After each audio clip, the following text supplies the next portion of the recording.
নাম তার কমলা। দেখেছি তার খাতার উপরে লেখা। সে চলেছিল ট্রামে, তার ভাইকে নিয়ে কলেজের রাস্তায়। আমি ছিলাম পিছনের বেঞ্চিতে।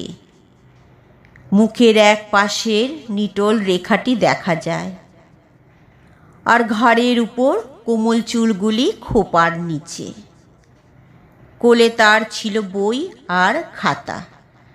যেখানে আমার নাম্বার সেখানে নামা হলো না।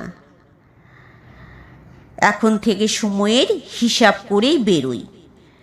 সে হিসাব আমার কাজের সঙ্গে ঠিকটি মেলে না, প্রায় ঠিক মেলে ওদের বেরোবার সময়ের সঙ্গে।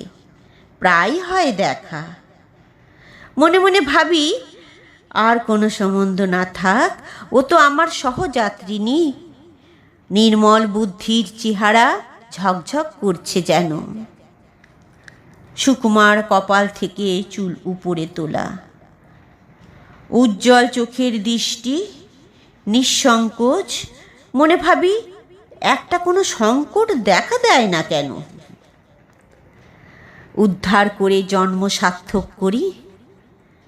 রাস্তার মধ্যে একটা কোনো উৎপাত, কোনো একজন গুন্ডার স্পর্ধা, এমন তো আজকাল ঘটেই থাকে।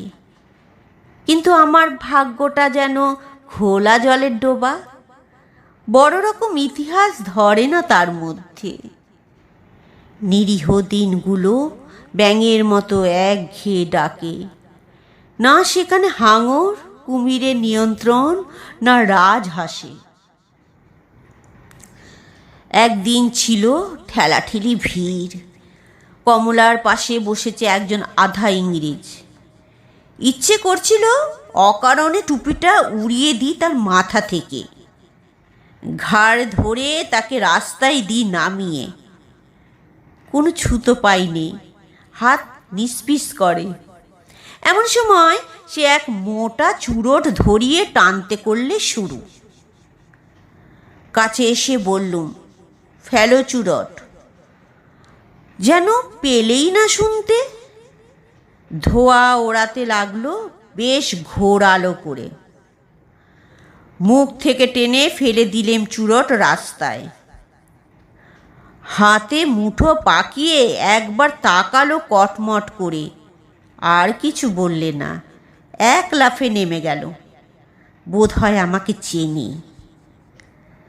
আমার নাম আছে ফুটবল খেলায়, বেশ একটু চওড়া গোছের নাম। লাল হয়ে উঠল মেয়েটির মুখ। বই খুলে মাথা নিচু করে ভান করলে পড়বার। হাত কাঁপতে লাগলো। কটাক্ষেও তাকালে না বীর পুরুষের দিকে। অফিসের বাবুরা বললে, বেশ করেছেন মশাই। একটু পরেই মেয়েটি নেমে পড়ল অজায়গায়। একটা ট্যাক্সি নিয়ে চলে গেল। পরদিন তাকে দেখলুম না, তার পরদিনও না।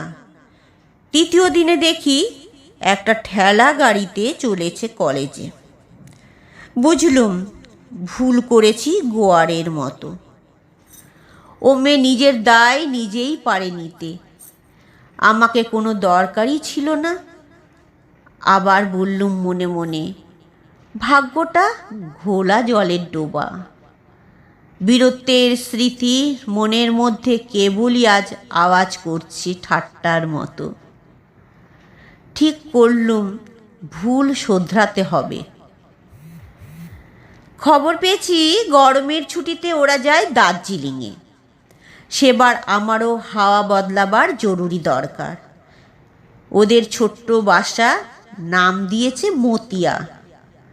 রাস্তা থেকে একটু নেমে এক কোণে গাছের আড়ালে, সামনে বরফের পাহাড়। শোনা গেল আসবে না এবার।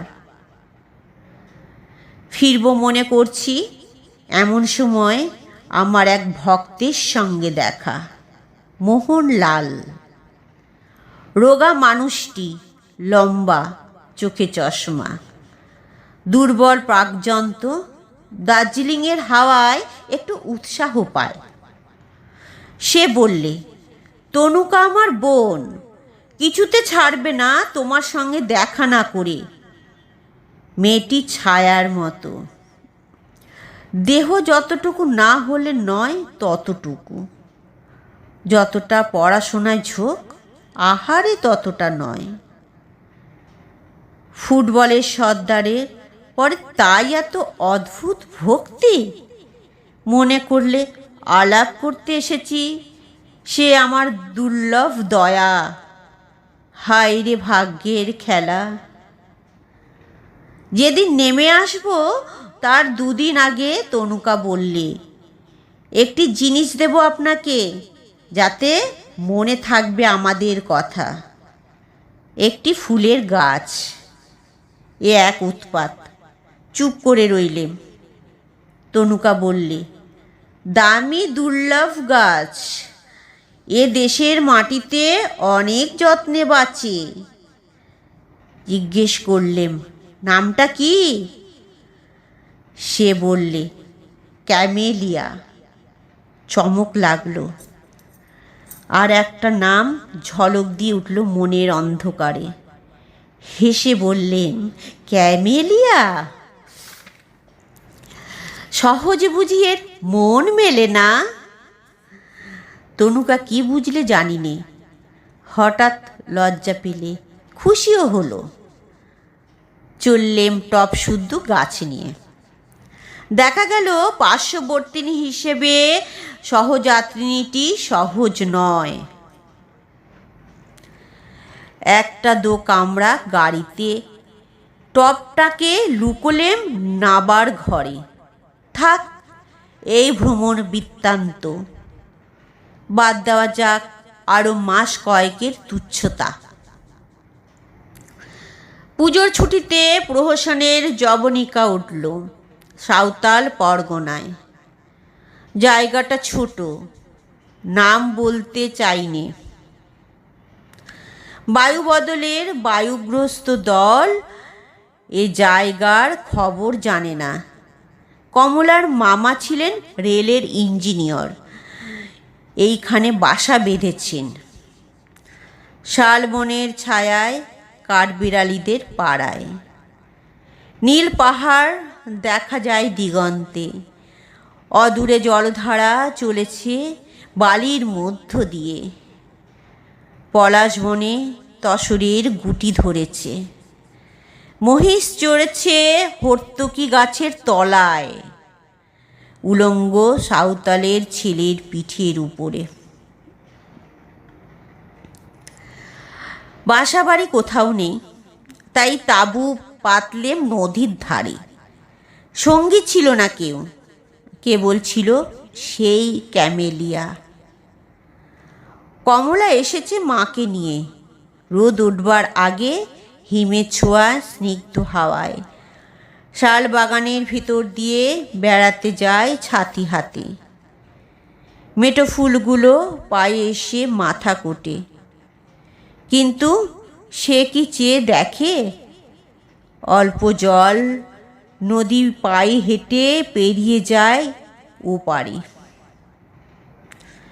সেখানে শিশু গাছের তলায় বই পড়ে। আর আমাকে সে যে চিনেছে তা জানলেম আমাকে লক্ষ্য করে না বলেই।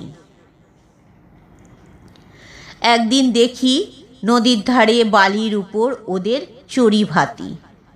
ইচ্ছে হলো গিয়ে বলি, আমাকে দরকার কি নেই কিছুতেই? আমি পারি জল তুলে আনতে নদী থেকে, পারি বন থেকে কাঠ আনতে কেটে, আর তাছাড়া কাছাকাছি জঙ্গলের মধ্যে একটা ভদ্র গোছের ভাল্লুকও কি মেলে না? দেখলেম দলের মধ্যে একজন যুবক, শার্ট পরা, গায়ে রেশমের বিলিতি জামা, কমলার পাশে পা ছড়িয়ে হাভানা চুরট খাচ্ছে। আর কমলা অন্য মনে টুকরো টুকরো করছে শ্বেত জবার পাপড়ি। পাশে পড়ে আছে বিলিতি মাসিক পত্র। মুহূর্তে বুঝলেম এই সাঁওতাল পরগনায় নির্জন কোণে আমি অসহ্য, অতিরিক্ত। ধরবে না কোথাও। তখনই চলে যেতেম, কিন্তু বাকি আছে একটি কাজ, আর দিন কয়েকের ক্যামেলিয়া ফুটবে, পাঠিয়ে দিয়ে তবে ছুটি। সমস্ত দিন বন্দুক ঘাড়ে শিকারে ফিরি বনে জঙ্গলে, সন্ধ্যার আগে ফিরে এসে টপে দিই জল, আর দেখি কুড়ি এগুলো কত দূর। সময় হয়েছে আজ, যে আনে আমার রান্নার কাঠ। ডেকেছি সেই সাঁওতাল মেয়েটিকে, তার হাত দিয়ে পাঠাবো শালপাতার পাত্রে। তাঁবুর মধ্যে বসে তখন পড়ছি ডিটেকটিভ গল্প। বাইরে থেকে মিষ্টি সুরে আওয়াজ এলো, বাবু ডেকেছিস কেনে? বেরিয়ে এসে দেখি ক্যামেলিয়া সাঁওতাল মেয়ের কানে, কালো গালের উপর আলো করেছে। সে আবার জিজ্ঞেস করলে, ডেকেছিস কেনে? আমি বললেম, এই জন্যই। তারপরে ফিরে এলেম কলকাতায়।